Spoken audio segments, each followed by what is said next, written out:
Bonjour à toutes et à tous et merci de votre fidélité. Ils attendaient le Messie. Mais quel Messie? Pour eux, il doit être un descendant de David sur qui reposera l'Esprit du Seigneur, qui mettra un terme à la domination extérieure, un roi qui fera advenir des temps nouveaux de justice et de paix. Mais pour Dieu, qui est ce Messie?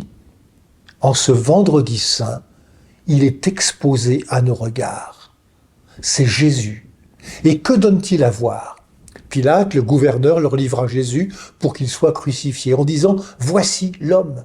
Oui, Jésus est roi, mais sans garde et désarmé, un roi nu, dépouillé de tout signe extérieur de puissance. Roi d'une royauté qui n'est pas de ce monde. Roi sans apparence ni beauté qui attire nos regards. Alors que les hommes s'acharnent sur le serviteur de Dieu, Dieu lui-même veille sur lui et le relève. C'est ce que dit le prophète Isaïe. Mon serviteur réussira, dit le Seigneur, il montera, il s'élèvera, il sera exalté. Ce serviteur souffrant du livre d'Isaïe, qui mieux que Jésus l'incarne?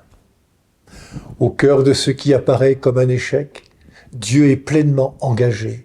Dieu est présent et Jésus est présent à son Père. Comme le faisait remarquer Patrick Royanet, un ami prêtre, Jésus, au cœur de sa passion, ne parle pas de Dieu, mais parle à Dieu. Si tout semble se déliter autour de Jésus, sa relation intime avec son Père est puissante et fidèle. Ils sont inséparables. Ensemble, ils nous révèlent le visage du Dieu créateur et source de tout bien. Au cœur de ce combat douloureux que Jésus accepte alors qu'il est innocent, ce sont nos souffrances qu'il portait, nos douleurs dont il était chargé. Dans cette descente aux enfers, Jésus, le seul juste, emporte avec lui nos fautes, nos errances, nos violences, pour les brûler définitivement au feu de son amour filial. C'est pourquoi Dieu l'a exalté. La passion de Jésus n'est pas un échec, mais une victoire de la vie sur la mort. Voilà jusqu'où va l'amour fou de Dieu. Bonne semaine sainte à toutes et à tous.